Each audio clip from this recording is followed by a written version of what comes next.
My name is Bernt Handeberg from Mobido.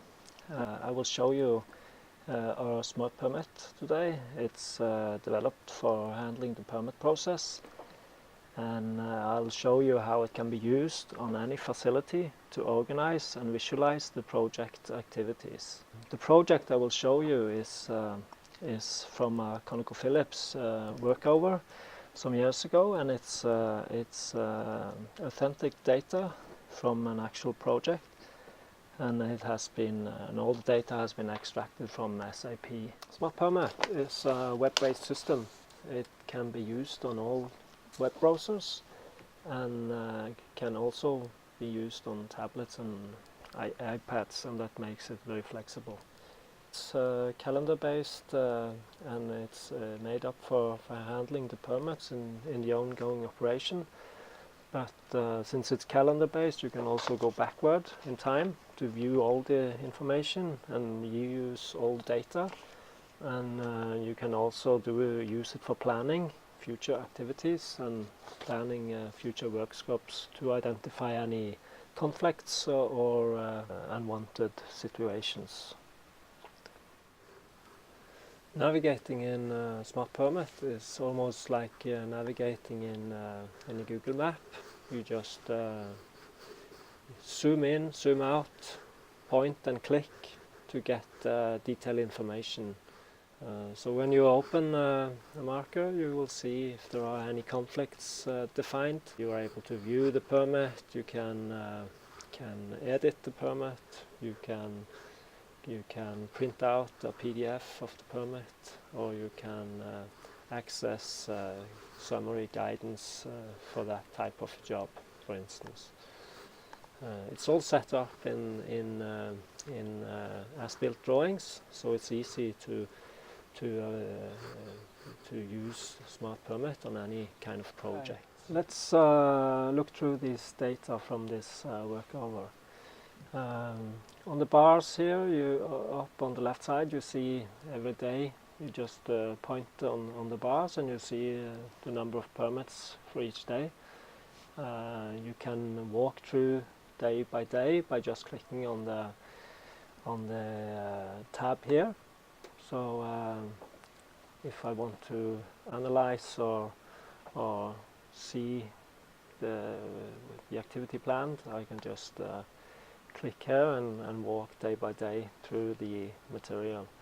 Normally I will be most concerned about the hot work, so I'm detached the cold work, and I'll only the hot work markers will appear on the screen. And this is to be able to analyze the plans or the activities that's applied into the system. If I go to the list view, I have the same overview or the same jobs, and I can in the same way walk through the scope or the historical data and view the details about the activities and the information about any conflicts or notifications. It's also an option if you only have one screen. You can easily pop up the map and see the location of each activity. And of course, it's more convenient using two screens, and then you will have the geographical location at the same time as the detailed information about the different job. In the list view, you will have a list of all activities in your selected time span. These have a color code indicating if they are approved, activated, or for review.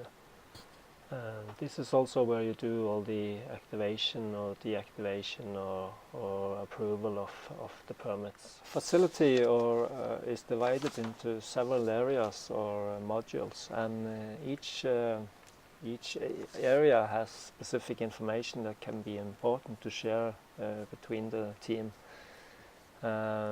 In the icon up on the left corner, we can add such information. It can be risk information, like here in this project we have a summary of the risk analysis for the area.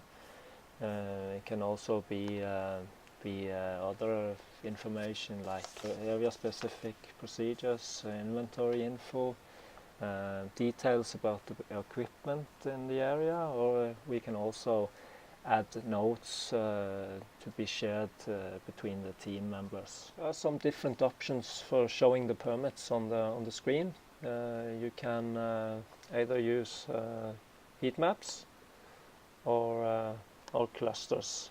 If you use the clusters, you can just tap on the cluster and you zoom in to the different areas and permits.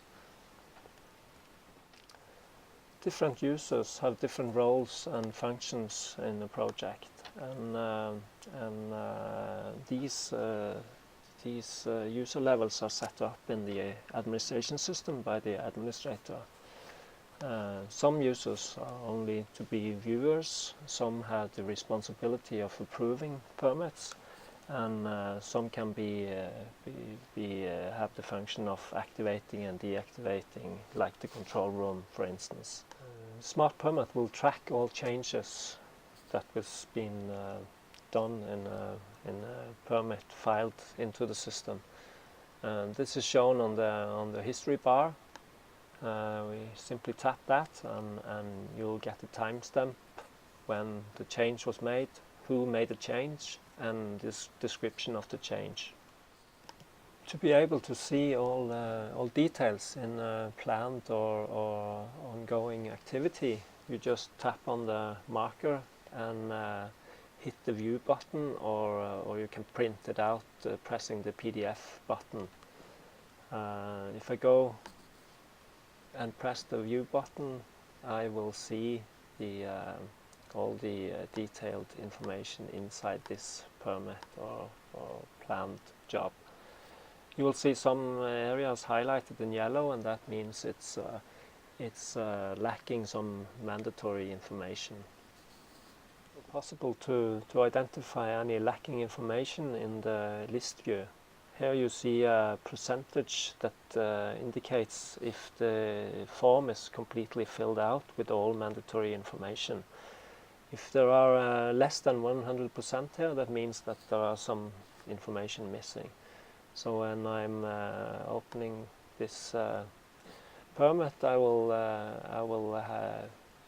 be able to see what's missing on that permit form. This is a typical permit printout. It consists of the ID, the status, a QR code for registration, and all the permit information.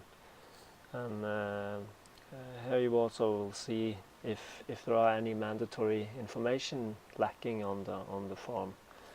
The permit consists of the normal permit information on the front page, and the location of the work on the second page, and also other activated work in the same module listed on the permit form. And here you will get the permit IDs, the time span for each work, the work type, the discipline responsible, and the description of the work, and the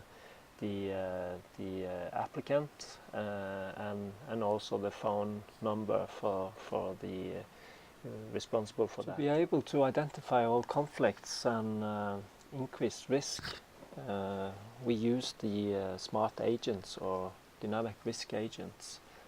These are, if you see on this day, we have 38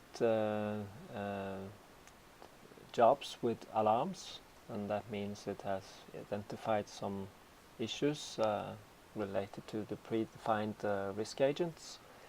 and if we click on the different permits, we will see any conflicts highlighted in red like this.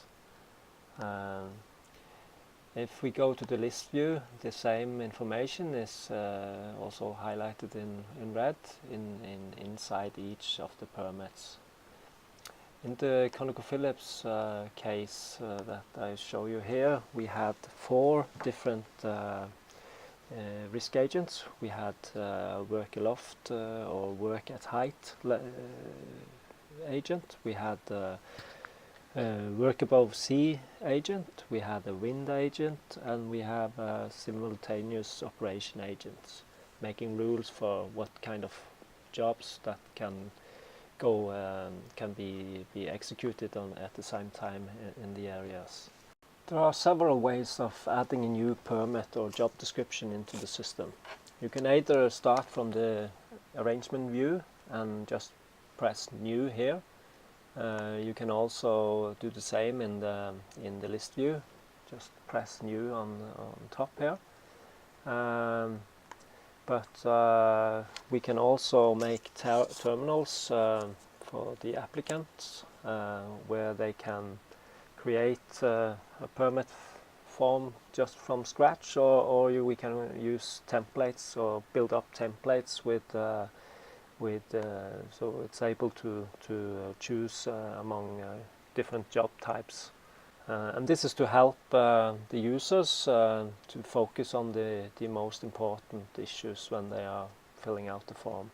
Another option is to when you search up a previous job and a similar job that you are applying for, and you can instead of typing all information in again, you can use the duplicate function and get the duplicate of the previous one and just update with the new information, the new time frame, etc. The job into the system starts with filling out the permit form. The permit forms are more or less a standardized form, but can be customized to the client specification based on the management system and the permit procedure. You simply go step by step and fill out the different areas in the form, and also possible to place information here that helps the applicant when filling out the form. The completed form will look like this.